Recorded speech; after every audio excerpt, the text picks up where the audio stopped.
नरेंद्र मोदी का दोस्त अडानी बांग्लादेश को बिजली सप्लाई करता है। भारत की बिजली चोरी करके अडानी बांग्लादेश को पहुंचाता है। अगर जेल वेल की बात करोगे ना, जिस दिन सत्ता परिवर्तन होगा एक भी आदमी बाहर नहीं दिखेगा। ऐसी बातें मत करो। आपस में बात नहीं। गाय काटने वाली कंपनी से चंदा लेने वाले लोग मेरे ऊपर सवाल उठा रहे हैं, सोच रहे हैं इनसे डर के चुपचाप बैठ जाएंगे। एक बात याद रखना, ये देश बाबा साहब के संविधान से चलेगा, किसी मोदी और अमित शाह के फरमान से नहीं चलेगा।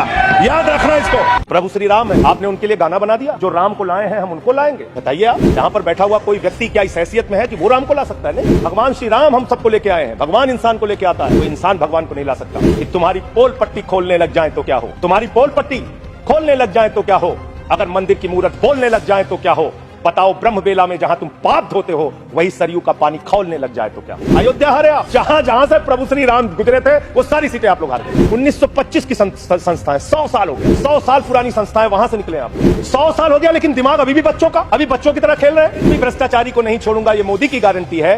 सारे भ्रष्टाचारियों को बीजेपी में शामिल करूंगा, ये प्रधानमंत्री की गारंटी है। ये गारंटी है आपकी।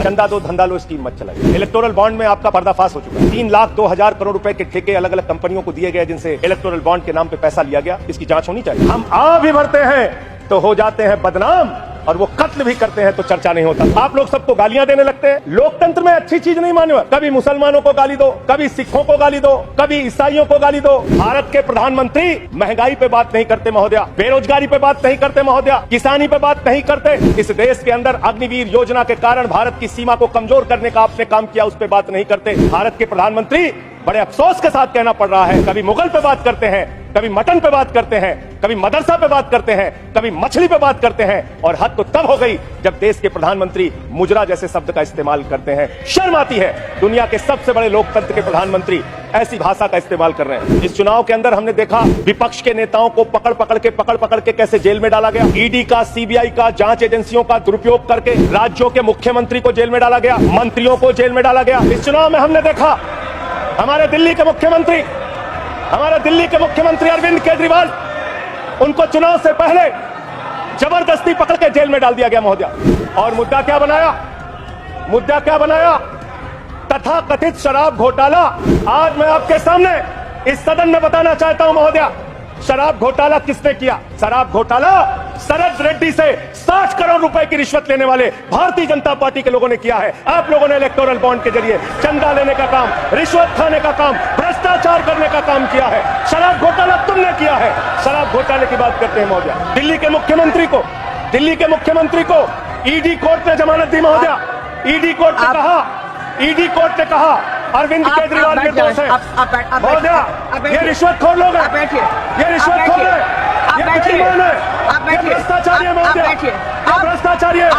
भ्रष्टाचारियों को बोलने की हैसियत नहीं होनी चाहिए महोदया। ये भ्रष्टाचारी है, ये बेईमान है, इन्होंने शराब घोटाला किया है, 60 करोड़ की रिश्वत खाई है।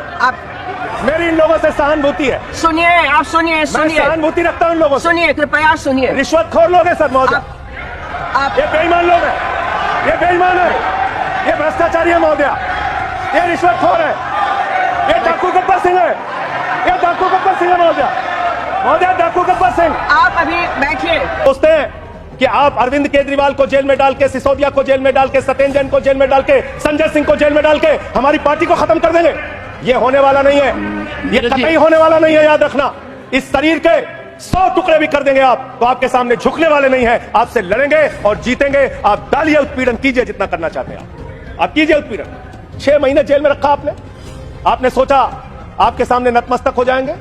इस मां भारती ने बहुत सारे बेटे ऐसे पैदा किए हैं जो आपके सामने कभी सर नहीं झुकाएंगे, आपसे लड़ने के लिए तैयार रहेंगे। याद रखिएगा, मैं सिर्फ इतना कहना चाहता हूं, दुर्भावना की राजनीति बंद कीजिए। अगर आपको भारत के लोकतंत्र को मजबूत बनाना है, भारत के संविधान को मजबूत बनाना है, तो सत्ता पक्ष का भी महत्व है, प्रतिपक्ष का भी महत्व है। प्रतिपक्ष को खत्म करके, विपक्ष को खत्म करके नेताओं को जेल में डालकर आपको कोई लाभ होने वाला नहीं है। और पता नहीं कौन आपको सलाह देता है, किस गलतफहमी में आप लोग रहते हैं। मैं आपके लिए भी कह रहा हूं और इधर जो बैठे हैं उनके लिए भी कह रहा हूं, जब जो पार्टी सत्ता में रहेगी, अगर विपक्ष के लोगों को जेल में डालेगी, उस पार्टी का सत्यानाश होगा। अपने नेताओं को बता देना।